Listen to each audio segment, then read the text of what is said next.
بسم الله الرحمن الرحيم. الحمد لله رب العالمين الرحمن الرحيم مالك يوم الدين إياك نعبد وإياك نستعين اهدنا الصراط المستقيم صراط الذين أنعمت عليهم غير المغضوب عليهم ولا الضالين. اللهم صل على محمد وآل محمد. اعوذ باللہ من الشیطان الرجیم. بسم اللہ الرحمن الرحیم. وفوض امری الی اللہ ان اللہ بصیر بالعباد. الحمد للہ رب العالمین والجنۃ للمتقین والنار للملحدین والصلاة والسلام علی اشرف الانبیاء والمرسلین وخاتم النبیین مولانا ومولا الثقلین جد الحسن والحسین ابی القاسم محمد. اللہم صلی علی محمد وعلی اہل بیتہ الطیبین الطاہرین المعصومین المظلومین واللعنۃ الدائمۃ الباقیۃ علی اعدائہم اجمعین. اما بعد فقد قال اللہ تبارک وتعالی فی قرآن المجید وهو اصدق القائلین وقولہ الحق. بسم اللہ الرحمن الرحیم. وما نرسل المرسلین الا مبشرین ومنذرین فمن آمن واصلح فلا خوف علیہم ولا هم يحزنون. صدق اللہ العلی العظیم. معزز سامعین کرام اور محترم ناظرین کرام، آج ہماری مجالس کی تیسری مجلس ہے اور آج ہماری گفتگو تیسرے مرحلے میں داخل ہونے والی ہے. ہم نے کل کی مجلس میں سب سے پہلے آئیں ہم آیت کا ترجمہ ایک مرتبہ پھر کر لیتے ہیں. بسم اللہ الرحمن الرحیم. میں نے جس آیت کریمہ کو اپنا سرنامہ سخن قرار دیا ہے وہ سورۃ الانعام کی آیت 48 ہے. اللہ تعالیٰ ارشاد فرماتا ہے بسم اللہ الرحمن الرحیم وما نرسل المرسلین الا مبشرین ومنذرین، کہ ہم نے پیغمبروں کو، ہم نے انبیاء کو اس لیے بھیجا ہے تاکہ وہ لوگوں کو بشارت دیں اور لوگوں کو ڈرائیں. پھر اس کے بعد فمن آمنا، پس جو شخص ایمان لائے، ہماری ذمہ داری ایمان لانا ہے، وَأَصْلَحَ، اور اصلاح کرے اپنے نفس کی یعنی اپنے آپ کی، فلا خوف، تو اب اس کے نتیجے میں اس کا انعام کیا ہے؟ فلا خوف علیہم، پس اللہ انعام میں دے گا کیا کہ قیامت کے وقت جس وقت ہر کوئی پریشان حال ہوگا، ہر کوئی خوف کے عالم میں ہوگا، بلکہ روایت میں ملتا ہے کہ بعض حضرات کانوں تک اپنے پسینے میں ڈوبے ہوئے ہوں گے. وہ اس عالم میں، اس سخت عالم میں جہاں پر اگر ہم سے کوئی سوال کرے کہ اس دنیا میں سب سے زیادہ محکم محبت، سب سے زیادہ مضبوط محبت کس چیز کی ہے، کس کی ہے، تو ہر کوئی یہ جواب دے گا کہ ایک ماں اپنے بچے سے جیسی محبت کرتی ہے ویسی محبت کوئی اور کسی سے نہیں کرتا. عزیزان، روز قیامت وہ وقت ہے کہ جہاں پر روایت میں ملتا ہے کہ ماں بیٹے کو نہیں پہچانے گی، بھائی بھائی کو نہیں پہچانے گا، باپ بیٹے کو نہیں پہچانے گا. جب وہ اس سخت عالم میں، جب اس دنیا کی سب سے سے زیادہ محکم محبت دم توڑ دے گی، اس وقت جو محبت ہمیں کام آئے گی وہ اہل بیت علیہم الصلوۃ والسلام کی محبت ہوگی۔ تو اگر ہم ایمان لائے اور ہم نے اپنی اصلاح کر لی تو اس کے انعام میں، اس کی جزا میں اللہ کہتا ہے فلا خوف علیہم ولا هم یحزنون، اب ان حضرات پر کوئی خوف اور کوئی حزن و ملال نہیں ہوگا اور یہ حضرات خوشحال ہوں گے۔ تو عزیزان، جو ہمارا ٹاپک ہے اصلاح، یہ ہماری زندگی میں ہماری کامیابی کا باعث بنے گا۔ اگر ہم نے اصلاح کر لی، اگر ہم نے خود کی اصلاح کر لی تو ہماری دنیا اور آخرت دونوں سنور جائے گی۔ عزیزان، اصلاح کا مطلب ہم نے کل یہ جانا تھا کہ اصلاح کا مطلب یہ ہے جس طریقے سے ایک انسان اپنے جسم کو زینت بخشتا ہے، اپنے جسم کو خوبصورت بناتا ہے، اسی طریقے سے انسان اپنی روح کو خوبصورت کرے۔ اصلاح کے معنی یہ ہے کہ انسان اپنی روح کو خوبصورت کرے، اپنے اندر انسانیت کو پیدا کرے۔ انسان صرف ہاتھ پیر اور جو اس کے خلقت ہے اس کی بنا پر انسان نہیں بنتا، بلکہ انسان کے اندر انسانیت پائی جانی چاہیے، اور اسی انسانیت کو باقی رکھنے کے لیے امام حسین علیہ الصلوۃ والسلام نے کربلا کا رخ کیا تھا۔ جب امام حسین نے دیکھا کہ یزید انسانیت کو مٹانے جا رہا ہے تو امام حسین نے انسانیت کو بچانے کے لیے اپنا سارا کنبہ قربان کر دیا، اپنا سارا گھر لٹا دیا۔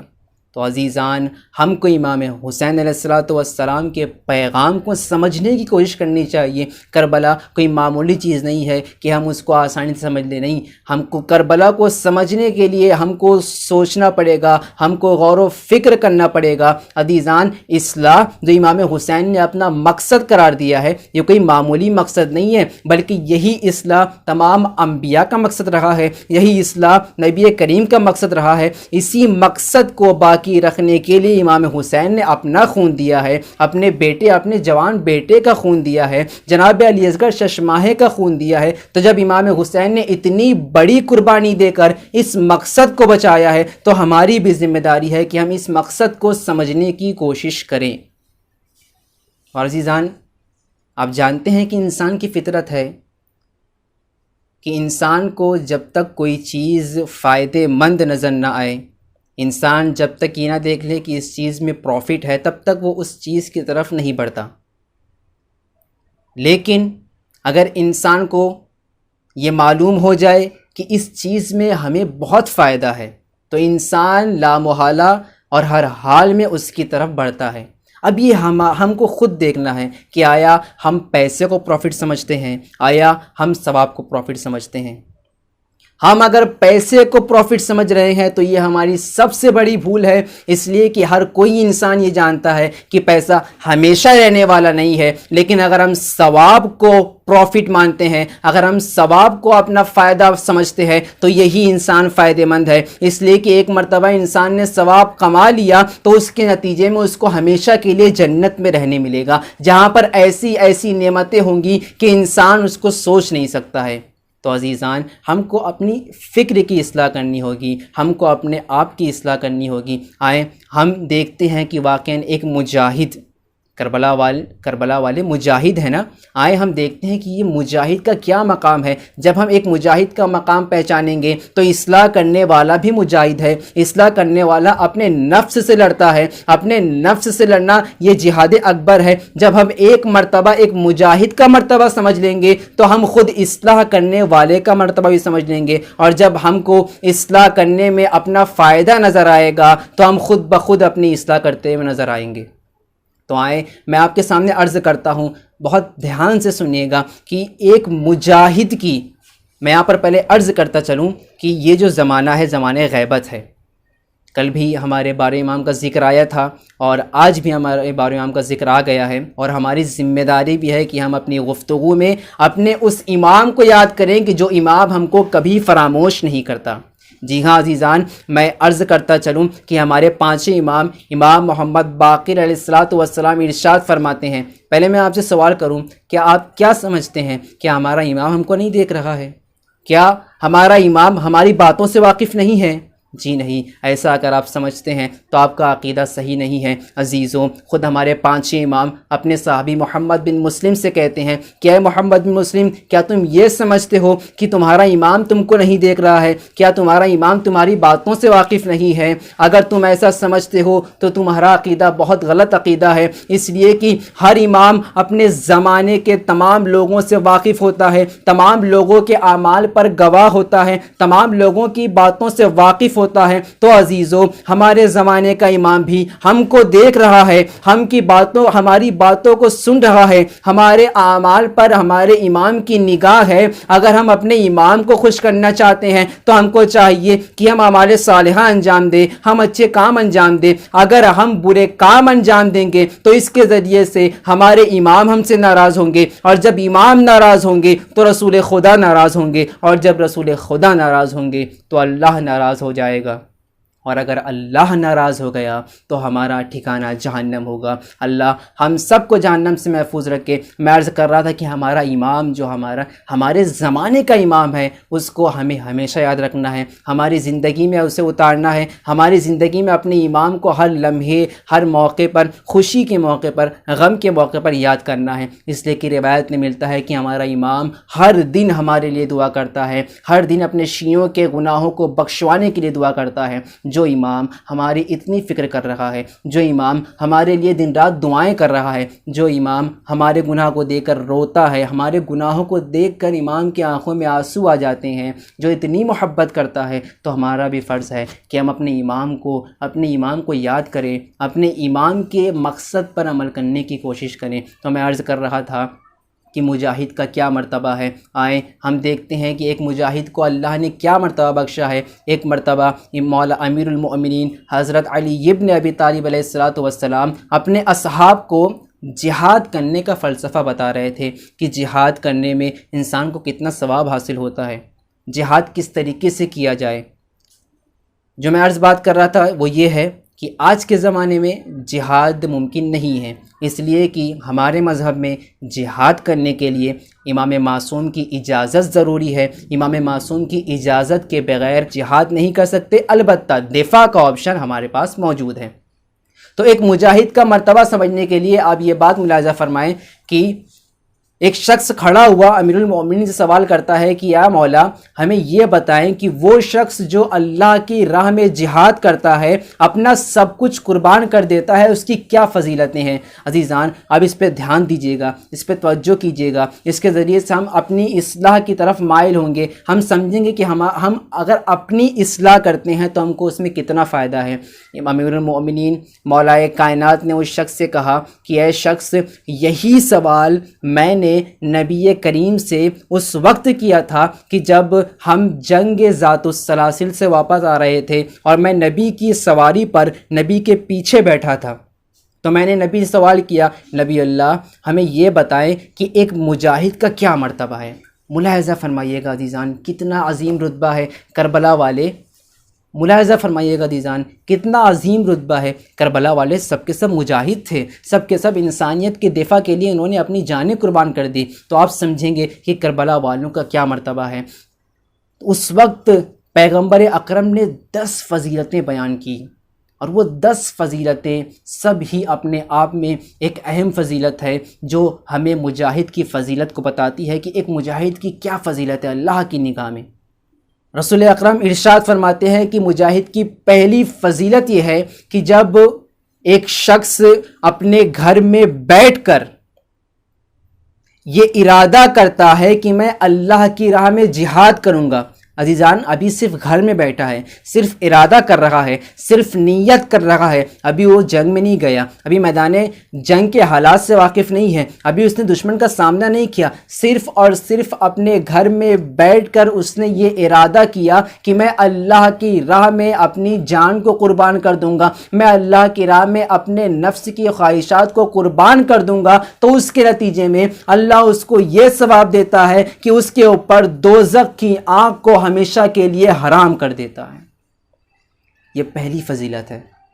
صرف نیت کرنے پر اللہ اتنا عظیم ثواب دے رہا ہے کہ جہنم کی آگ سے اپنے بندے کو محفوظ کر لیتا ہے۔ آپ نے سمجھا مجاہد کا مرتبہ؟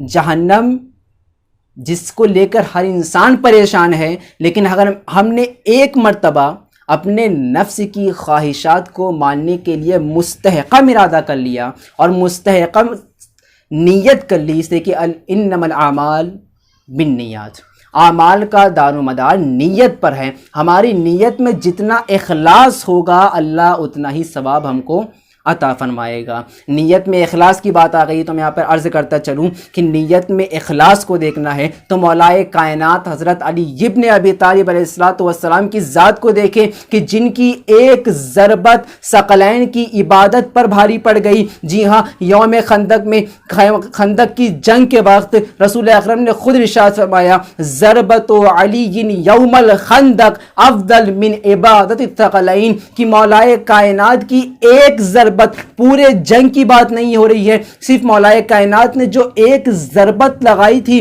اس ضربت کا اثر یہ ہے، اس کی نیت میں، مولائے کائنات کی نیت میں اتنا اخلاص تھا کہ جس کے نتیجے میں رسول اکرم نے کہا کہ اللہ کہتا ہے کہ اے علی تمہاری آج کی ایک ضربت تا قیامت آنے والے تمام لوگوں کی عبادت پر بھاری قرار دی گئی ہے۔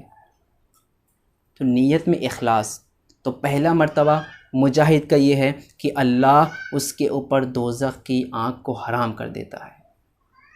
عزیزان، جہاں صلوات کا موقع ہے تو وہاں پر آپ صلوات بھی پڑھ لیا کیجئے، کیونکہ صلوات کا بے حد ثواب ہے، کہیں ایسا نہ ہو کہ ہم صلوات کے ثواب سے محروم ہو جائیں۔ تو یہ پہلی فضیلت ہے۔ دوسری فضیلت سنیں، دوسری فضیلت کیا ہے؟ جب مجاہد کھڑا ہوتا ہے، تلوار کو نیام میں رکھتا ہے، تیر و تبر رہتا ہے اور تیر کمان رکھتا ہے، یعنی اپنے آپ کو جنگ کے اسلحے سے، جنگ کے ہتھیار سے مزین کرتا ہے، تو اس وقت دوسری فضیلت، آسمان میں جتنے ملائک ہوتے ہیں ان سب کی نگاہیں اس مجاہد پر ہوتی ہے، اور وہ یہی کہتے ہوں گے کہ دیکھو اس بندے مومن کو، دیکھو یہ کتنا بہادر ہے کہ اس نے اللہ کی راہ میں اپنی جان کو قربان کرنے کے لیے اپنے آپ کو آمادہ کر دیا۔ دوسری فضیلت کہ تمام ملائکہ جو ہے وہ فخر کرتے ہیں آپس میں، اس مومن کو دیکھو۔ پھر اس کے بعد تیسری فضیلت، عزیزان واقعاً توجہ کیجئے کہ واقعاً کربلا والوں کی کتنی اہمیت ہے۔ تیسری فضیلت کیا ہے؟ تیسری فضیلت رسول اکرم صلی اللہ علیہ وآلہ وسلم ارشاد فرماتے ہیں کہ ایک مجاہد کی تیسری فضیلت یہ ہے کہ جب اس کے گھر والے، اس کے بیوی، اس کے بچے، اس کے رشتہ دار اس کو خدا حافظ کرنے آتے ہیں، تو جو شخص ایک مجاہد کو خدا حافظ کرنے آتا ہے اللہ اس شخص کے تمام گناہوں کو بخش دیتا ہے۔ عزیزان، اللہ آپ دیکھیے جا رہا ہے مجاہد جہاد کرنے کے لیے، لیکن مجاہد کی نسبت سے، ایک مجاہد کی نسبت سے اللہ اس کے گھر والوں کے تمام گناہوں کو بخش دے رہا ہے۔ تو جب ایک مجاہد کو خدا حافظی کہنے پر اللہ گھر والوں کے تمام گناہوں کو بخش سکتا ہے، تو اگر ہم اہل بیت کے در سے منسلک ہو جائیں، ہم اہل بیت کے در سے منسلک ہونے کے بعد ان کے توسل سے اللہ سے دعا کریں، تو اللہ کیوں کر ہمارے گناہوں کو نہیں معاف کرے گا؟ اس لیے کہ اہل بیت اللہ کی نگاہ میں محبوب ترین ہستیوں کا نام ہے۔ آپ جانتے ہیں کہ جناب آدم علیہ السلام نے کتنے سالوں تک توبہ کی، لیکن ان کی توبہ نہیں قبول ہوئی۔ توبہ کب قبول ہوئی؟ توبہ اس وقت قبول ہوئی کہ جب انہوں نے پنجتن پاک کا واسطہ اپنی دعا میں دیا۔ جب تک پنجتن پاک کا واسطہ نہیں دیا تھا، اللہ نے جناب آدم جو کہ نبی ہیں، جنہوں نے کوئی غلطی نہیں کی تھی، صرف ایک ترک اولا ہوا تھا، ایک معصوم کی دعا اللہ جب اہل بیت علیہ السلام کے وسیلے کے بغیر قبول نہیں کر رہا ہے، تو پھر ہماری دعا بغیر اہل بیت کے وسیلے سے کس طریقے سے قبول کر سکتا ہے؟ ہماری ذمہ داری ہے کہ اہل بیت کے مرتبے کو سمجھیں۔ تو تیسری فضیلت کیا ہے کہ جو شخص اس مجاہد کو خدا حافظی کرنے آتا ہے، اللہ ان تمام افراد کے تمام گناہوں کو بخش دیتا ہے۔ اب تیسری فضیلت کو، چوتھی فضیلت کو بیان کرنے سے پہلے میں آپ کے سامنے عرض کروں، میں نے آپ کے سامنے ابھی بیان کیا تھا کہ مولا کائنات کی ایک لمحے کی ضربت ثقلین کی عبادت پر بھاری پڑ گئی تھی۔ آپ سوچیں، ایک عابد جو اپنی دن کا سب سے زیادہ حصہ عبادت میں گزارتا ہے، جو دن میں روزہ رکھتا ہے، جو رات میں نمازیں پڑھتا ہے، جو تمام احکام پر عمل کرتا ہے، اس کا کیا ثواب ہوگا؟ اس کے نیت کے اخلاص کا کیا عالم ہوگا جب وہ اپنی نیت میں اخلاص کے ساتھ اپنی عبادت کو انجام دیتا ہے تو اللہ اس کو کتنا ثواب ادا کرتا ہوگا، ہم اس کا تصور نہیں کر سکتے۔ تو اس عابد کے جب ایک دن کے ثواب کو ہم تصور نہیں کر سکتے، وہی عابد اپنی ساری زندگی میں کتنی عبادت انجام دے گا، ہم اس کا بھی تصور نہیں کر سکتے۔ عزیزان، ایک عابد نہیں، دو عابد نہیں، بلکہ اللہ کہتا ہے مجاہد کی چوتھی فضیلت یہ ہے کہ جب جتنے دن تک وہ مجاہد جہاد کرتا ہے، ہر ایک دن کے بدلے میں اللہ اس کو 1000 عابدوں کی عبادت کا ثواب عطا فرماتا ہے۔ آپ نے دیکھا جہاد کرنے کا، جہاد دیکھیں تلوار سے جہاد کرنا یہ جہاد اصغر ہے، جہاد اکبر یہ ہے کہ ہم اپنے نفس سے جہاد کریں۔ تو جب ہم اپنے نفس سے جہاد کریں گے، جب ہم اپنے نفس کی اصلاح کریں گے تو اللہ بھی ہم کو یہ تمام نعمتوں سے نوازے گا، یہ تمام ثواب ہمارے شامل حال ہوں گے، اور یہ ثواب ہی ہمیں انشاءاللہ جنت کی طرف لے جائیں گے۔ محبت اہل بیت علیہم السلام ہمیں جنت کی طرف لے جائے گی۔ یہ چوتھی فضیلت ہے۔ پانچویں فضیلت بیان کر کے اس موضوع کو، وقت بہت زیادہ ہو رہا ہے، پانچویں فضیلت بیان کر کے ہم اسے یہاں پر ختم کرتے ہیں۔ انشاءاللہ باقی کی 4-5 فضیلتیں ہم بعد کے مجلس میں بیان کریں گے۔ پانچویں فضیلت یہ ہے کہ جب وہ دشمن کے سامنے آتا ہے، جب وہ دشمن کے سامنے آتا ہے، ابھی تلوار نہیں چلائی ہے، جب ایک مجاہد دشمن کے سامنے آتا ہے تو اب اللہ کہتا ہے اے انسانو اب تم سوچنا چھوڑ دو، اس لیے کہ یہ وہ عالم ہے کہ اس کا ثواب تمہاری عقل برداشت نہیں کر سکتی۔ بس اتنا یاد رکھو کہ جب ایک مجاہد اپنے دشمن کے مقابل میں کھڑا ہوتا ہے تو اس کا ثواب صرف اور صرف اللہ جانتا ہے۔ عزیزان، یہ ہے مجاہد کا ثواب۔ میں آپ کے سامنے ایک روایت بیان کر کے ربط مصائب کروں کہ رسول اکرم صلی اللہ علیہ وآلہ وسلم نے ایک مرتبہ اپنے اصحاب کو جہاد کے لیے بھیجا۔ جب وہ لوٹ کے آئے تو رسول اکرم کو خوشخبری دی، کہا یا رسول اللہ ہم نے جہاد کو کامیاب کر دیا اور ہم جہاد میں اللہ کی مدد سے کامیاب ہو گئے۔ تو رسول اکرم نے اس وقت کہا تھا کہ اے میرے اصحاب، یہ جہاد تو چھوٹی جہاد ہے، بڑی جہاد ابھی باقی ہے۔ تو سب تعجب میں تھے، کہا نبی اللہ ہم نے اتنی مشقت سے، اتنی محنت سے اپنا خون دے کر، اپنے شہیدوں کا خون دے کر ہم نے اس جہاد کو جیتا ہے، اور آپ کہہ رہے ہیں کہ یہ جہاد چھوٹی ہے۔ ہمیں یہ بتلا دیں کہ وہ کون سی جہاد ہے جس کو آپ جہاد اکبر کہہ رہے ہیں، جو بڑی جہاد ہے۔ تو نبی کریم نے اس وقت کہا تھا کہ تلوار سے جہاد کرنا تو چھوٹی جہاد ہے، سب سے بڑی جہاد یہ ہے کہ انسان اپنے نفس سے جہاد کرے، اپنے نفس کی اصلاح کرے۔ عزیزان، یہی مجاہد کربلا میں موجود تھے، اللہ نے ان کو بے پناہ ثواب سے نوازا، اور یہی مجاہد تھے جنہوں نے، میں آج ایک مجاہد کا تذکرہ کروں، مختصر سا مصائب آپ کے سامنے بیان کروں۔ ایک مجاہد حبیب ابن مظاہر کی ذات ہے۔ جی ہاں، آپ رونے کے لیے آمادہ ہو گئے۔ حبیب ابن مظاہر یہ امام حسین علیہ السلام کے بچپن کے دوست ہیں۔ بچپن سے حبیب امام سے بے پناہ محبت کرتے تھے۔ امام جب بھی کوئی تکلیف میں ہوتے تھے تو حبیب خود تکلیف میں آ جایا کرتے تھے، حبیب کو برداشت نہیں ہوتا تھا۔ جی ہاں زادارو، جب سے قافلہ کربلا میں آیا ہے، کربلا میں قافلہ جب سے آیا ہے، جناب زینب کو سکون نہیں ہے، جناب زینب بہت رو رہی ہیں۔ جناب زینب بھیا کے پاس آتی ہیں، آن کے کہتی ہیں بھیا ارے جب سے ہم نے اس مقام پہ خیموں کو نصب کیا ہے، ارے رات میں کسی بیوی کے رونے کی آواز آتی ہے اور وہ بیوی اس طریقے سے روتی ہے جیسے اس کا کوئی جوان بیٹا مارا گیا ہو۔ اے حسین، ارے میں اس بیوی کے رونے کو برداشت نہیں کر سکتی، ارے میں بھی ساتھ میں رونا شروع کر دیتی ہوں۔ امام حسین نے کہا بہن زینب، ارے تم نے نہ پہچانا، ارے وہ اماں، وہ ہماری ماں سیدہ ہے۔ ارے جب ہم نے مدینہ کو چھوڑا تھا، ہماری ماں نے اپنے قبر کو الوداع کہہ دیا۔ عزیزو، جناب زینب دیکھ رہی ہیں کہ قافلہ یزید کی جو لشکر ہے وہ دن بدن بڑھتا چلا جا رہا ہے۔ کبھی خولی آتا ہے، کبھی کوئی آتا ہے، کبھی ایک لشکر آتا ہے اور وہ لشکر یزید کے لشکر میں شامل ہو جاتا ہے۔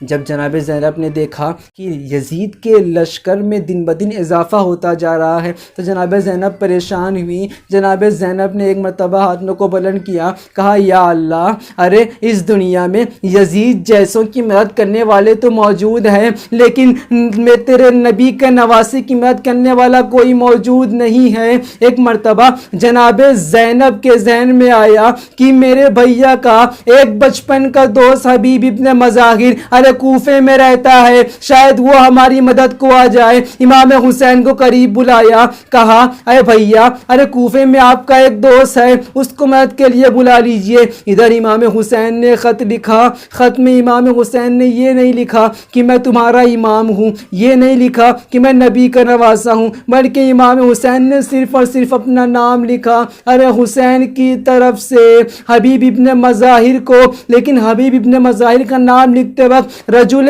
فقیہ کا استعمال کیا۔ عزیزو، غربت امام حسین کا اندازہ لگاؤ کہ یہاں پر امام حسین نے جناب حبیب کو فقیہ کہہ کر یاد کیا ہے۔ الغرض یہ خط لکھا، یہ خط جناب حبیب تک پہنچا، جناب حبیب کے دروازے پر دستک ہوئی، قاصد امام حسین تھا۔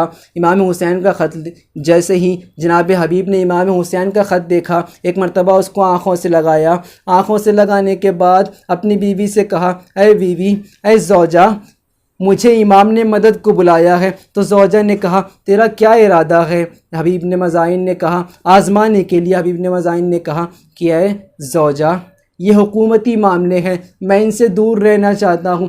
جیسے ہی اس کی زوجہ نے یہ جملے سنے، اب زوجہ سے رہا نہ گیا، کہا اے حبیب، لاؤ تم اپنی تلوار مجھے دے دو، میری ردا خود رکھ لو، ارے میں خود اپنے مولا کی مدد کو جاؤں گی۔ جناب حبیب تڑپ گئے، کہا ارے زوجہ، میں جاؤں گا تو یہ یقین ہے کہ میں شہید ہو جاؤں گا، میری شہادت کے بعد تم بیوہ ہو جاؤ گی، ہمارے بچے یتیم ہو جائیں گے، اس لیے میں تم سے کہہ رہا تھا کہ میں تمہیں آزماؤں، تمہارا کتنا توکل ہے۔ عزیزو، میں یہاں پر ہاتھ جوڑ کر جناب حبیب سے اتنا کہوں گا، ارے جب آپ شہید ہوں گے تو کوئی آپ کی زوجہ کے سر سے ردائیں نہیں چھینے گا، کوئی آپ کے یتیم بچوں کو تماچے نہیں لگائے گا۔